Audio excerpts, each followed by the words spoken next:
Hi friend, তো আজকে একটা নতুন ব্লগ নিয়ে চলে আসলাম। বাচ্চাদের হেলদি ফুড মানে খাবার নাস্তা হিসেবে কোকোলা নুডলসটা দিতে পারো, কারণ ম্যাগি নুডলসটাতে একটু সাইড এফেক্ট থাকে বাচ্চাদের জন্য। তো এই কোকোলা নুডলসটা দিলে তাদের কোনো প্রবলেম হয় না খাইতে, বা খেলেও ফুড পয়জনের সম্ভাবনা কম থাকে। তো আজকে তোমাদের সাথে শেয়ার করবো কিভাবে ঝটপট করে তাড়াতাড়ি কোকোলা নুডলসটা রান্না করা যায়। তো অয়ন আর অথই খুব মজা করে কোকোলা নুডলসটা খাইতেছে। তো অথই অয়নকে খাওয়াই দিতেছে, পড়ে গেছে, খাওয়াই দিতে নিয়ে পড়ে গেছে। তো অ্যাট ফার্স্ট আমি কোকোলা নুডলস রান্না করার জন্য যা যা উপকরণ লাগে সবগুলো রেডি করে নিয়েছি। Kokola food products chicken noodles. তো আমি এরকম নুডলসটার মধ্যে আটি আটি করে বাঁধা থাকে, তোমরা যে যার মতো প্রয়োজন মতো এক আটি দুই আটি নিতে পারো। তো আমি নুডলসটা নিয়ে সিদ্ধ করে, বেশি সিদ্ধ করা যাবে না, একটা উতাল আসলে নামিয়ে নিতে হবে, নাহলে বেশি সিদ্ধ হয়ে যায়। তো আমি এখানে গাজর, ব্রোকলি এবং বরবটি নিয়েছি, পেঁয়াজ কুচি, লঙ্কা কুচি, ডিম, টমেটো, যা যা নুডলসে দেবো তো সবগুলো নিয়ে নিয়েছি।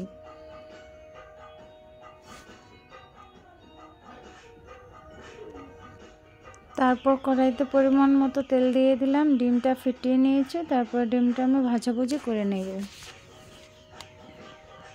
তো ডিমটা দিয়ে এখন ভালো করে ডিমটা গুঁড়া গুঁড়া করে নেব, যাতে সবটা নুডলসের সাথে মিশে যায়। তো সেজন্য ডিমটাকে আমি ভেঙে নিলাম।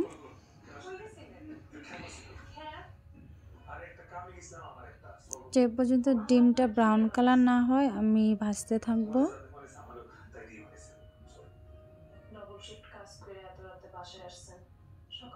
ডিমটা ভালো করে গুঁড়ো করে দিতে হবে, যেন আস্তে আস্তে না থাকে।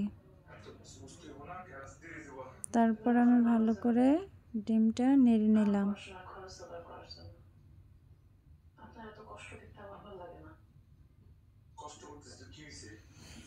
তো ফাইনালি ডিমটার মধ্যে একটু নুডলসের মশলা দিয়ে দিলাম, যাতে খেতে একটু বেশি ইয়াম্মি লাগে, মজা লাগে। তো ফাইনালি আমার ডিম ভাজাটা ব্রাউন কালার হয়ে এসেছে। তো এখন আমি ডিমটা নামিয়ে নেব।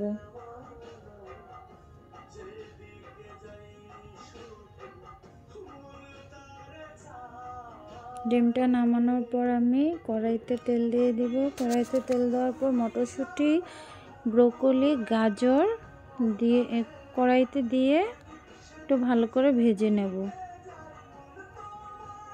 কড়াইতে দিয়ে দিলাম তেল দিয়ে। তারপর মটরশুঁটিগুলি আমি ভালো করে অল্প আঁচে ভেজে নেব।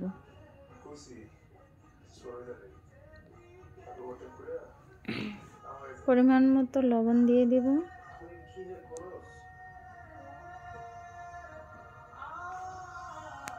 তারপর এটা অল্প আঁচে ভেজে নেব, যাতে বরবটিগুলি সিদ্ধ হয়।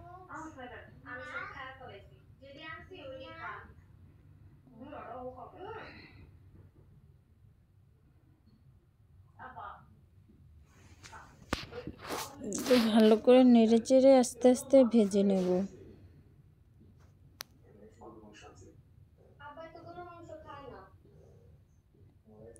তো দেখো বন্ধুরা, বরবটিগুলি কালার চেঞ্জ হয়ে গেছে, তার মানে এগুলি সেদ্ধ হয়ে গেছে। তো এখন আমি এটা নামিয়ে নেব। তো বাটিতে নামিয়ে নিয়েছি। নামিয়ে নেওয়ার পর আমি এখন কড়াইতে তেল দিয়ে পরিমাণ মতো পেঁয়াজ কুচিগুলি ভেজে নেব। তো কড়াইতে আমি তেল দিয়ে পেঁয়াজ কুচিগুলি ভেজে নেব, বেশি ব্রাউন করব না।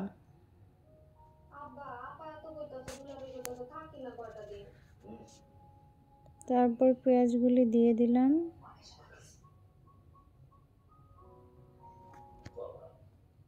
ঝটপট বাচ্চারা খেতে চাইলে তোমরা কোকোলা নুডলসটা এভাবে রান্না করে দিতে পারো বেবিদের।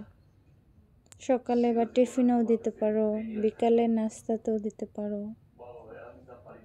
তো ফাইনালি পেঁয়াজগুলি আমার ব্রাউন কালার হয়ে আসছে।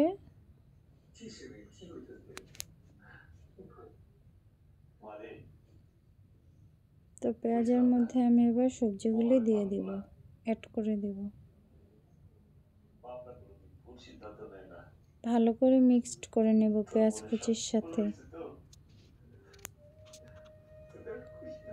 তারপর কাঁচা লঙ্কা দিয়ে দিলাম।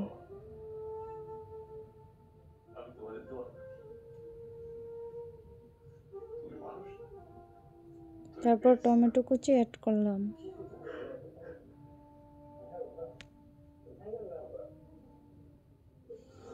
ভালো করে মাখিয়ে নেব। তারপর টমেটোগুলো নরম হয়ে আসলে আমি ডিম দিয়ে দিব।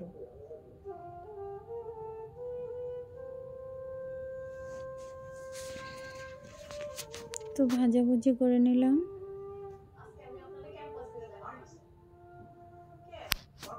তারপর ডিমগুলি দিয়ে দেব। ডিম দিয়ে আমি ভালো করে মিক্সড করে নেব।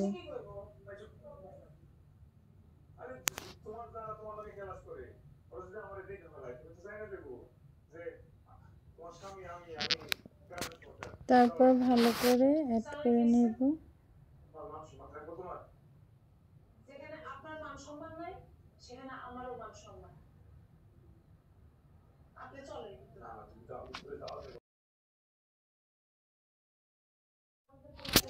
তো ফাইনালি ব্রাউন কালার হয়ে আসছে। এখন আমি সবজির ভিতরে নুডলসটা দিয়ে দেব। নুডলসটা দিয়ে ভালো করে সবজিগুলোর সাথে মিক্সড করে নেব। নুডলসটা একটু কম সেদ্ধ করতে হবে যাতে করে দলা না পাকিয়ে যায়। তো দেখো আমারটা কিন্তু দলা পাকায় নাই। আস্তে আস্তে সবগুলো সবজির সাথে আমি নুডলসটা মিক্সড করে নেব।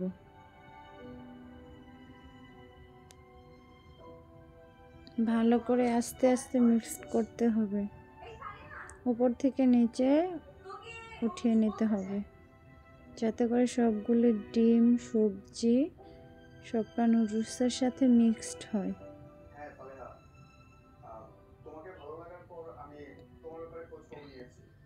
তো এই তো বন্ধুরা ফাইনালি আমার নুডলস রেডি। তো আমি এক প্যাকেট নুডলসের মশলা উপরে ছড়িয়ে দিলাম। তো আমার এই নুডলসের রান্নাটা যদি তোমাদের ভালো লেগে থাকে তো সাবস্ক্রাইব করে দিও এবং ভিডিওটাকে লাইক করে দিও। টাটা।